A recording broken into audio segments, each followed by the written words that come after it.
Genesis 14. Abram rescues Lot. Chapter 14. And it came to pass in the days of Amraphel, king of Shinar, Arioch, king of Elazar, Chedorlaomer, king of Elam, Untitled king of nations, that these made war with Bera, king of Sodom, and with Birsha, king of Gomorrah, Shinab, king of Admah, and Shemeber, king of Zeboim, and the king of Bela, which is Zoar.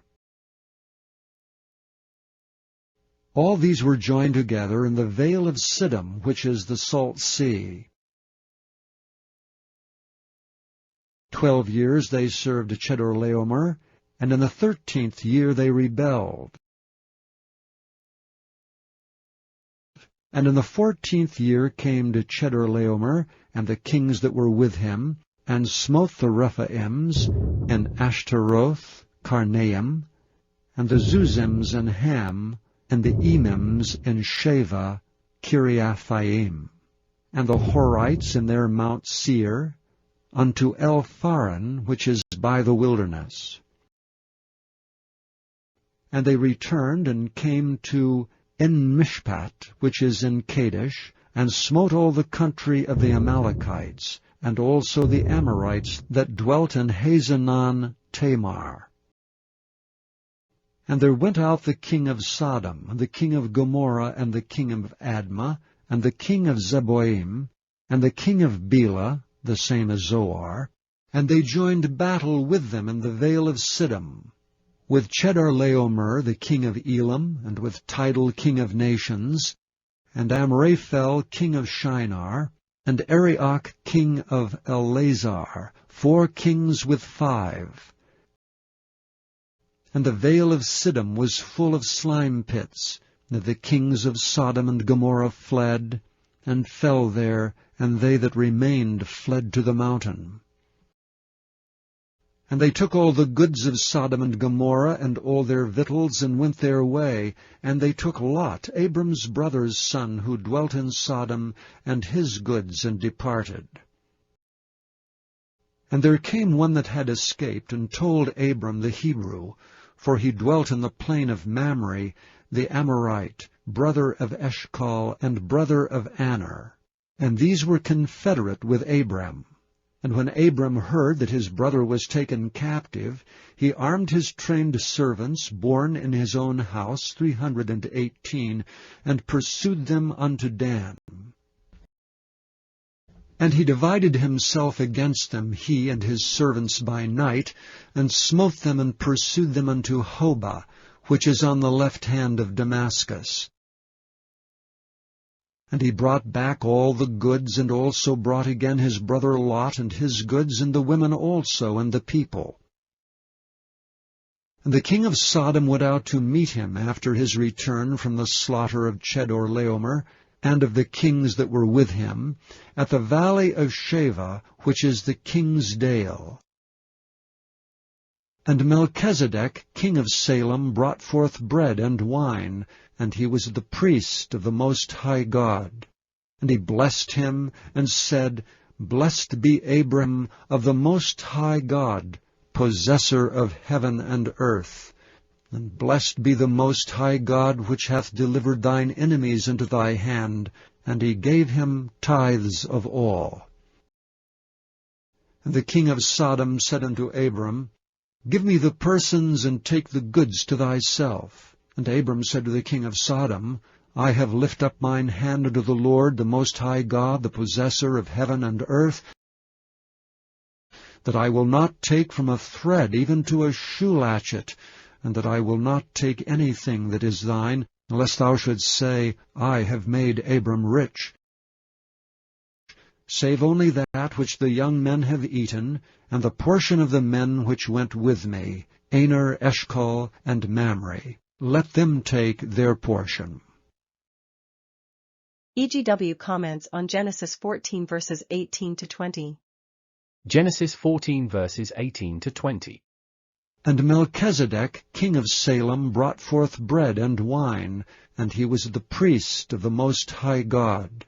And he blessed him, and said, Blessed be Abram of the Most High God, possessor of heaven and earth. And blessed be the Most High God, which hath delivered thine enemies into thy hand, and he gave him tithes of all. Melchizedek, Christ's representative. God has never left himself without witness on the earth. At one time, Melchizedek represented the Lord Jesus Christ in person, to reveal the truth of heaven, and perpetuate the law of God. It was Christ that spoke through Melchizedek, the priest of the Most High God. Melchizedek was not Christ, but he was the voice of God in the world, the representative of the Father. And all through the generations of the past, Christ has spoken. Christ has led his people, and has been the light of the world. When God chose Abraham as a representative of his truth, he took him out of his country, and away from his kindred, and set him apart. He desired to mold him after his own model. He desired to teach him according to his own plan. EGW comments on Genesis chapter 14:20, chapter 28 verse 22, and Leviticus 27 verse 30. Genesis 14 verse 20. And blessed be the Most High God, which hath delivered thine enemies into thy hand, and he gave him tithes of all. Genesis 28 verse 22. And this stone, which I have set for a pillar, shall be God's house, and of all that thou shalt give me, I will surely give the tenth unto thee. Leviticus 27 verse 30. And all the tithe of the land, whether of the seed of the land, or of the fruit of the tree, is the Lord's, it is holy unto the Lord. Tithing goes back to days of Adam. The tithing system reaches back beyond the days of Moses. Men were required to offer to God gifts for religious purposes before the definite system was given to Moses, even as far back as the days of Adam. In complying with God's requirements, they were to manifest, in offerings, their appreciation of his mercies and blessings to them. This was continued through successive generations, and was carried out by Abraham, who gave tithes to Melchizedek, the priest of the Most High God. The same principle existed in the days of Job.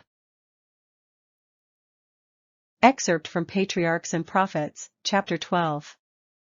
Abraham was honored by the surrounding nations as a mighty prince and a wise and able chief. He did not shut away his influence from his neighbors. His life and character, in their marked contrast with those of the worshippers of idols, exerted a telling influence in favor of the true faith.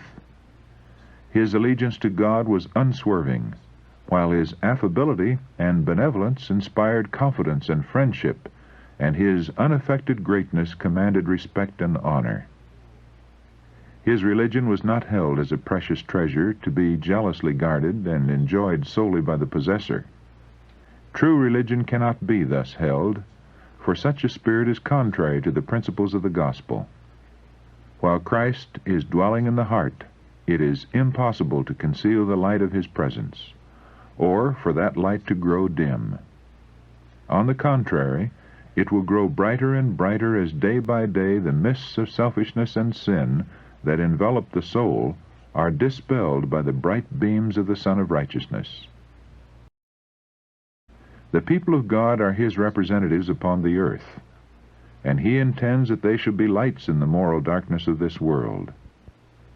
Scattered all over the country, in the towns, cities, and villages, they are God's witnesses, the channels through which he will communicate to an unbelieving world the knowledge of his will and the wonders of his grace.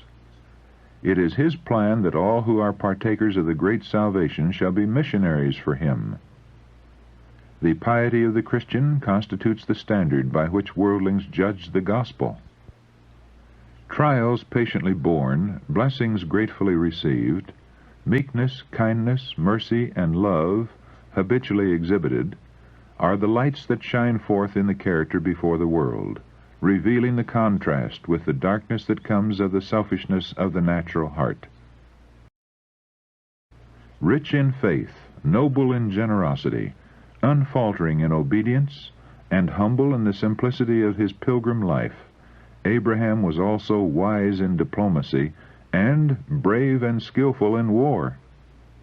Notwithstanding he was known as the teacher of a new religion, 3 royal brothers, rulers of the Amorite plains in which he dwelt, manifested their friendship by inviting him to enter into an alliance with them for greater security.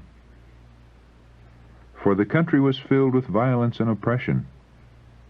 An occasion soon arose for him to avail himself of this alliance. Chedorlaomer, king of Elam, had invaded Canaan 14 years before and made it tributary to him. Several of the princes now revolted, and the Elamite king with 4 allies again marched into the country to reduce them to submission. 5 kings of Canaan joined their forces and met the invaders in the Vale of Siddim, but only to be completely overthrown.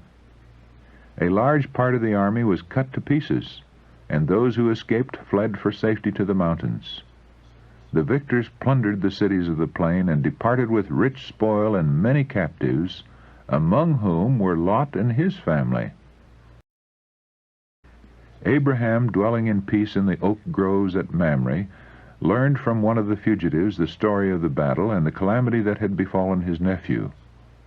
He had cherished no unkind memory of Lot's ingratitude. All his affection for him was awakened, and he determined that he should be rescued. Seeking first of all divine counsel, Abraham prepared for war. From his own encampment he summoned 318 trained servants, men trained in the fear of God, in the service of their master, and in the practice of arms. His confederates, Mamre, Eshcol, and Aner, joined him with their bands, and together they started in pursuit of the invaders. The Elamites and their allies had encamped at Dan on the northern border of Canaan. Flushed with victory and having no fear of an assault from their vanquished foes, they had given themselves up to reveling. The patriarch divided his force so as to approach from different directions, and came upon the encampment by night. His attack, so vigorous and unexpected, resulted in speedy victory. The king of Elam was slain, and his panic-stricken forces were utterly routed. Lot and his family, with all the prisoners and their goods, were recovered, and a rich booty fell into the hands of the victors. To Abraham, under God, the triumph was due. The worshipper of Jehovah had not only rendered a great service to the country, but had proved himself a man of valor. It was seen that righteousness is not cowardice, and that Abraham's religion made him courageous in maintaining the right and defending the oppressed. His heroic act gave him a widespread influence among the surrounding tribes. On his return, the king of Sodom came out with his retinue to honor the conqueror. He bade him take the goods, begging only that the prisoners should be restored. By the usage of war, the spoils belonged to the conquerors. But Abraham had undertaken this expedition with no purpose of gain, and he refused to take advantage of the unfortunate, only stipulating that his confederates should receive the portion to which they were entitled. Few, if subjected to such a test, would have shown themselves as noble as did Abraham. Few would have resisted the temptation to secure so rich a booty. His example is a rebuke to self-seeking, mercenary spirits. Abraham regarded the claims of justice and humanity. His conduct illustrates the inspired maxim, "Thou shalt love thy neighbor as thyself." Leviticus chapter 19, verse 18. "I have lifted up my hand," he said, "unto the Lord, the Most High God, the possessor of heaven and earth, that I will not take from a thread even to a shoe latchet, and that I will not take anything that is thine, lest thou shouldst say, I have made Abram rich." He would give them no occasion to think that he had engaged in warfare for the sake of gain, or to attribute his prosperity to their gifts or favor. God had promised to bless Abraham, and to him the glory should be ascribed. Another who came out to welcome the victorious patriarch was Melchizedek, king of Salem, who brought forth bread and wine for the refreshment of his army. As priest of the Most High God, he pronounced a blessing upon Abraham, and gave thanks to the Lord, who had wrought so great a deliverance by his servant. And Abraham gave him tithes of all.